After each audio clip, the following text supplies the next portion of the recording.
And we are back. So, in the last episode, we discovered that the Shining Blade, or at least one member, I think her name was it Carida? Yeah, Carida.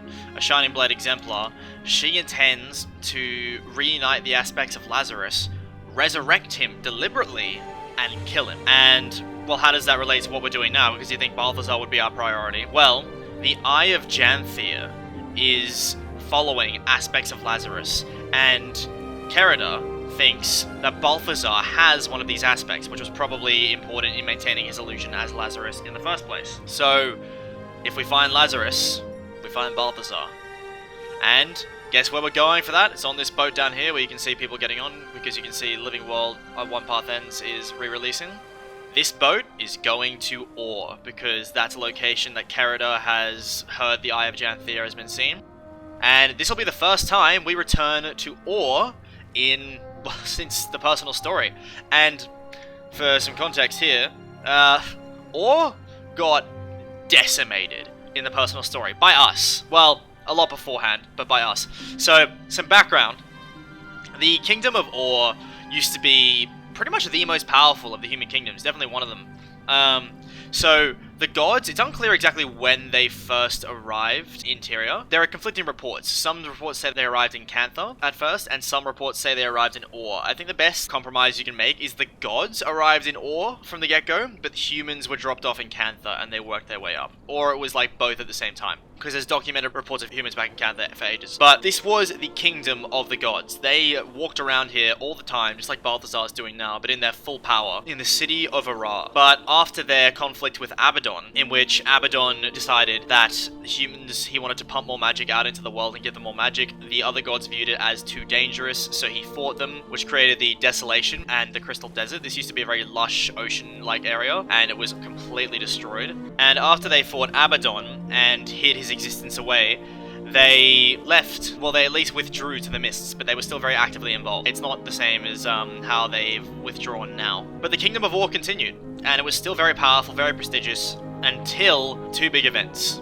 So, the first was the Guild Wars, and yeah, that's the franchise name, because you think the franchise name would have a lot to do with the game, like Guild Wars. You think, okay, so the guilds have a huge part in this game. They really don't. They've gained more and more of a role in the game over the years, but really, especially for the story, they have no impact whatsoever. I mean, yeah, we're in a guild fighting a war, Dragon's Watch, but no one cares. But the Guild Wars were essentially a war between a bunch of, like, powerful merchant-like guilds set in these big nations that were fighting it out for political and trade control between the human kingdoms of Ore, Kryta, and Ascalon. And a lot of shit happened, so these kingdoms all weakened each other, and then the dominoes started to fall. So the first was at the Great Northern Wall here in Ascalon. The Char, led by the Flame Legion at the time, lots changed with that, they used the Siren cauldrons, which were magic that they had scavenged from Abaddon and his minions. They used the Siren cauldrons to completely wipe out Ascalon. The rivers turned to tar, all the fields turned to just, like, cracked clay. It was gone. And Ascalon fell, and then they marched right through it, and then they came down here to Ore. They also came to Kryta as well, and different things happened in these areas. So when they came to Kryta, 3 Mossad, including Lazarus, who we thought we met, but actually it was Balthazar, but the real Lazarus and 2 other Mossad fought off a whole Char army on their own that crossed the Ship Pigs. And they kicked their asses, and the Char didn't manage to conquer Kryta because it was under the protection of the Mossad, but Ore got fucked up.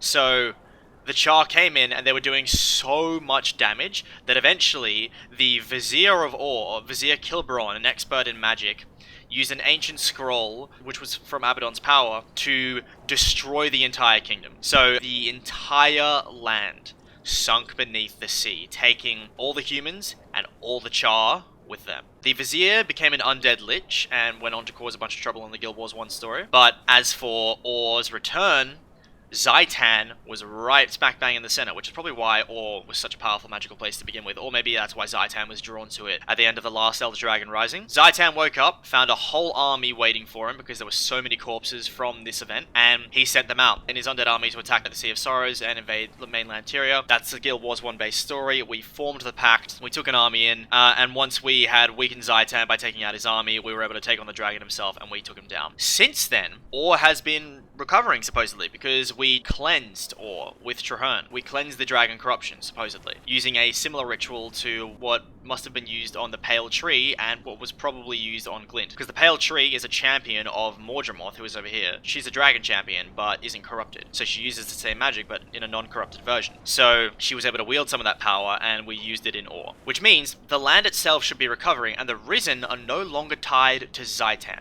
because he's gone. And we know the Mordrim, supposedly, Rox described them as becoming unhinged without their master's voice. They went nuts. But the Silvari who were able to hold on to themselves seem to be going okay. So we're going to find out what the Risen are like as well. And hopefully track down Balthazar. Sorry for the gigantic lore bomb, but I think it really adds to things.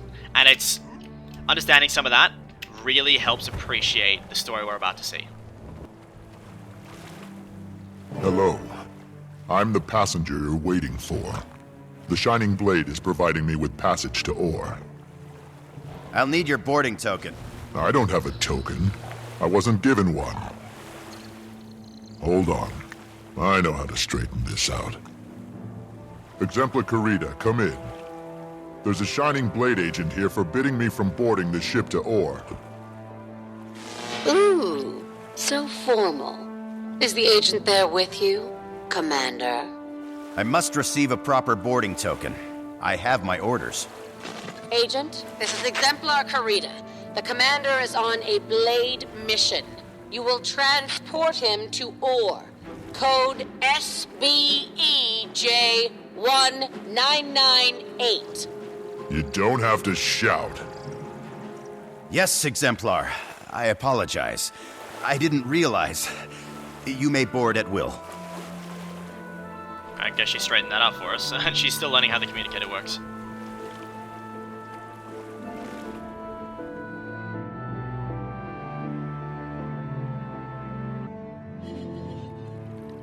Come in, Exemplar.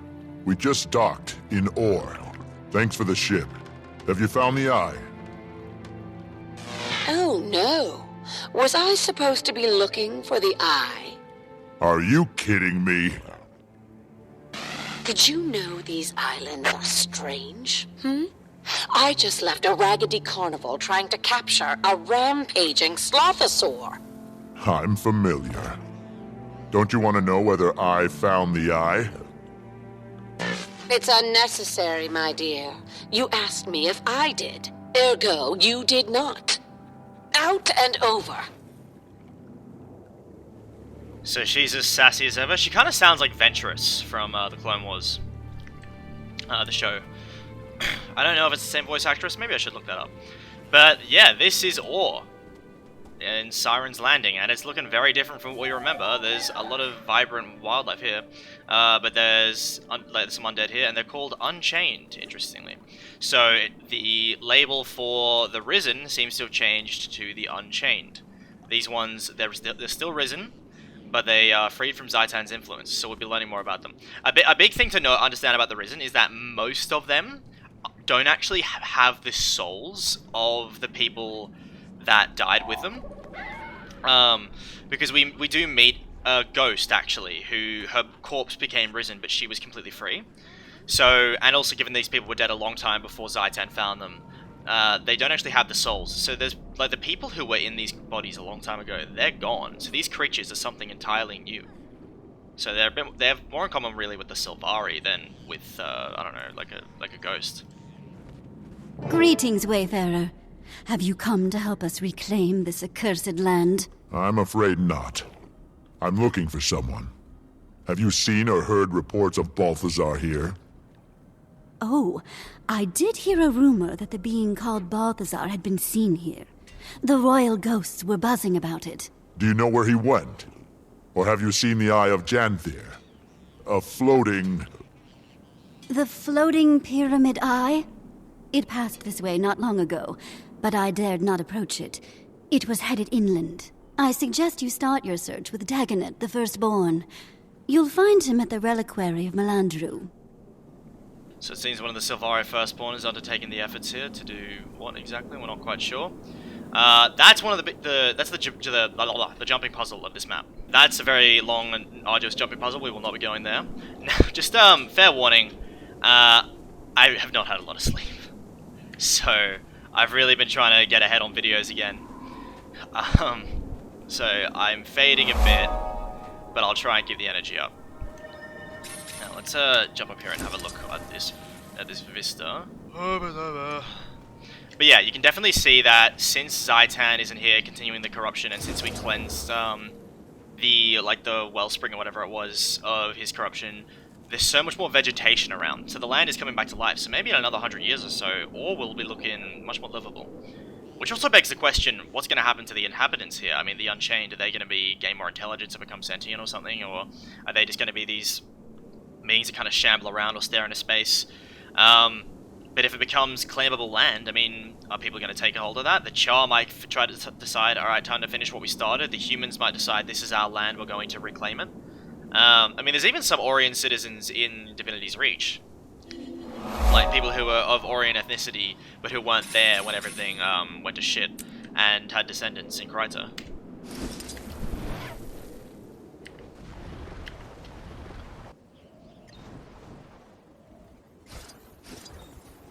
Yeah, so I won't bother fighting these guys, but it's quite clear they are still aggressive. Most of them, anyway. This classic Orion loopy architecture. Giant golden fruit loops. Melandru's reliquary, okay. That's statue of Melandru there. Oh, hang on, let's kill this dude. Probably putting you out of your misery anyway. Yeah, it's part of the heart, I guess. Alright, firstborn Dagonet, hi. And wait, King Razor? Okay, so wait. King Razor was a big guy in the personal story. We saw him in the vision that the Pale Tree granted us. And the vision of him, not the real one, but the vision of him in the dream said to find the source of Ore. And cleansing that was an important aspect of removing Zhaitan's corruption from the land, which is what has allowed all this vegetation and the resurrection of this entire continent, really. Well, not continent, I don't know, land, like country. And then we met the real one, because the Kings of Ore, their spirits were trapped in their bodies and formed into the Eyes of Zhaitan. So with some of the Risen, their souls were used, but most of them were not. So they were trapped in the Eyes of Zhaitan and essentially used as very powerful recon agents for Zhaitan. And we killed the Eye and we freed him, so we go way back. I can hardly believe my eyes. The destroyer of Zhaitan, here to help us reclaim Ore? The destroyer of Zhaitan. I remember you. You were of great service to me once. Sorry to be abrupt, but I'm looking for Balthazar, or the Eye of Janthir. A floating... Oh, we know what it is. They've both been here, but you cannot follow where they went. Why not? The main reliquary, Abaddon's, is locked down. Only the reliquary of Melandru is illuminated. It was like that when we arrived, so we are studying it. God magic once powered this place, but that was ages ago. That ley line might be the source. I'm trying to harness ley line magic to return risen bodies to the soil, to finally cleanse Ore. Timmy, if I wanted to find a portable source of ley line magic, where would I look? Ooh, a conundrum. Let's see, remember Spencer, my chalk organ buddy? It turns out there are others like him. You're already in a place with high magic concentration. Look for a creature that glows, and then cut out its lay organ. Ugh, that's disgusting. But if it works... If the organ contains enough magic, it should destroy the Risen, at least in theory. Dagonet, when did it become acceptable to carry a child locked in one's pack? Yeah, we do all sorts of weird shit now. Also, interesting fact about King Razor, he was the last King of Ore. Like, when all that shit that went down that I was talking about before, when like the whole nation was sunk beneath the sea, he was in charge when that was happening. It wasn't his fault, though. I mean, Vizier Kilbron was a force to be reckoned with. You got anything to say? These poor Reason must be finite in number. If we return all to the land, then perhaps we can bring Ore back to health. It is a worthy goal, don't you think? I'll see what I can do. So it seems they're culling all the last of the Risen so the land can regrow and be resettled. Yeah, well, you got anything more? Greetings. No, just greetings. Kill Leyline Scavengers and use their magical organs to reclaim undead corpses. So I guess if we are channeling ley energy into this, like sort of clean magic energy, it'll override the last of the corruption and just destroy the Risen, I guess. Without Zhaitan there to keep a hold of them, I guess if we overload them, they'll just burn away. These Risen Knight things, the Kingpins, they are still dangerous. Also a very interesting one on the map that I want to show you if I find the time for it. Okay, there's another ley organ here. I can use it. Fuck, hang on. Oh shit, I wasted it. Oh wait, no, here we go. Where's the, purifying the surrounding area. So I am cleansing these bodies of their corruption. Now the Zhaitan isn't there to stop it. And notice a little plant thing there growing. Given that the plants grow there and they look kind of Silvari-ish, they are most likely using a minimized version of the same ritual we used to cleanse ore. And given that Traherne did that ritual right in a center of magical energy in ore, which was probably a leyline hub, I guess the ley lines are channeling that energy, and so we are now using it. Hang on, I'm going to purify this body too. We are now using that exact same magic on the Risen. So we're cleansing the dragon corruption. But these Risen are so far gone that instead of becoming like Glint or the Pale Tree, it's just destroying them. Might as well finish this heart while I'm here, actually.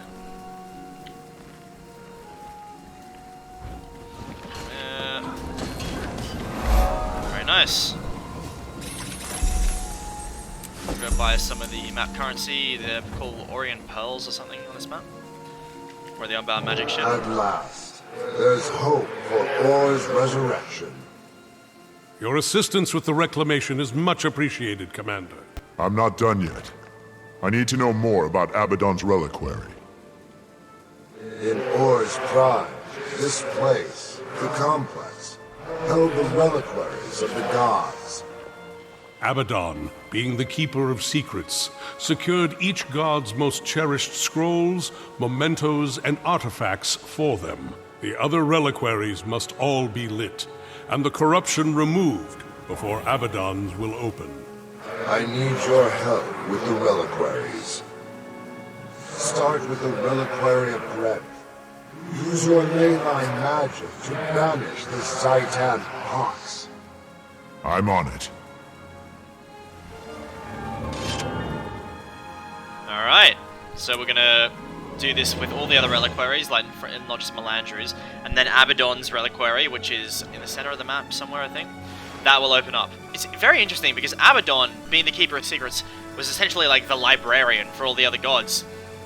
But I'm surprised they entrusted him with so much. Like, Abaddon was clearly very trusted by the other gods, or at least maybe they figured all the other gods would find out all this shit unless Abaddon, unless Abaddon did something with it. So, I don't know, but regardless, it shows Abaddon had a lot of influence and a lot of power, at least in comparison to the others, which is why he was able to kick up such a stink later. And you will notice that Cormyr does not have a reliquary on this map, because she wasn't one of the gods at the time. Cormyr became a god during Guild Wars 1 by replacing Abaddon. There's a Kingpin around here somewhere. I'm gonna see if I can spot it with the Vista. In the event we don't find the Unchained Kingpin that I'm talking about, one of the most dangerous Risen enemies, it very much shows that, I can't remember if it's specifically loyal to Zhaitan despite he's dead, but it doesn't care that Zhaitan's dead. It's still saying, you do not belong here, and it just straight up attacks us. And something very curious that it shows, it is still very intelligent. And the Kingpin are those bat type things, so you can see the reliquary of Abaddon here.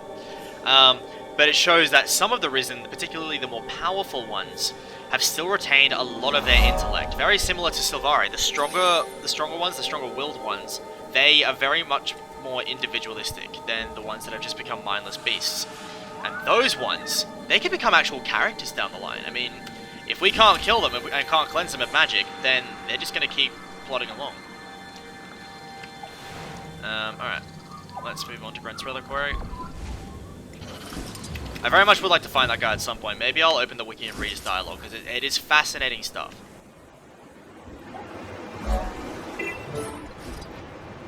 Alright, I reckon I'll quickly do this reliquary and end the episode. This is also a fascinating one. So, we've got champion reclaimed wraiths. So, Zhaitan did mess around with souls as well. And he created wraiths. They were some of his most powerful minions. And these ones have been like reclaimed, and now they are serving Grenth. So, it's unclear if they were originally like sort of spirits that worked for Grenth or not. I mean, maybe one of the NPCs here will tell us. But now they seem to have been cleansed, and they're in service to the God of Death, which is a very interesting turn of events for former servants of Zhaitan. I remember Or when it was the greatest kingdom in the land. And now look at it. Or was buried in the ocean to save it from the claws of your armies. I've got more important things to do than argue with a cranky dead person. My attempts to illuminate the reliquary have proven fruitless. Zhaitan's plague magic lingers. I can't awaken the grounding crystals. How long will that wretched dragon's influence be felt? I may be able to help. You are a crude creature, aren't you? Nevertheless, Godspeed. Okay, I love that. I haven't played this story as a char before. I was not expecting that. Also, the person talking wasn't. There's a player standing on top of them, so that's not what they actually look like. But yeah, because if you think about it, the last time these guys saw Char, we were invading and killing everyone. They don't remember us fondly. And I love Torik's response here. Like, sure, I imagine the commander is much more caring than most Char, like, because he's seen much more of the world. He's more individualistic than most Char. He doesn't sort of submit to their war machine. But I love his attitude. They're like, you beast, you invaded our lands, and he's like, just fuck off. Like, I love the whole attitude of that. Let's talk to her, see if we can find out anything more. We must get the reliquary, eliminated if it remains inert, but then we'll never be able to play it off. Okay, whatever. So we're doing the same thing here. But we are cleansing spirits instead of physical bodies. And you'll see, these ones don't get destroyed. If I reclaim them, they come and join our team. But yeah, going off what I was saying in the previous episode, this patch is definitely a low point for the Guild Wars 2 story. But this map, on the other hand, is awesome. I love it, start to finish. It's fantastic. All the lore you find out about Or and how it's changing now and what it used to be. I don't know why there's a star here. I'm just gonna keep getting these dudes back. No. Okay, good. So we activated something. You get lost. Alright, you gonna insult me again? You've done it. You unblocked the magical current and eliminated the reliquary. I was never this happy in life. You did so well. You redeemed your people a tiny bit. Now be gone from my sight before I change my mind. If you want to do something about it, I'm more than willing to fight. I fully stand by our genocidal invasion. For legal reasons, that's a joke. Given the amount of lore bombs I've been dropping, I've actually been recording for about half an hour, so I'm going to stop this recording and then I'm going to keep going.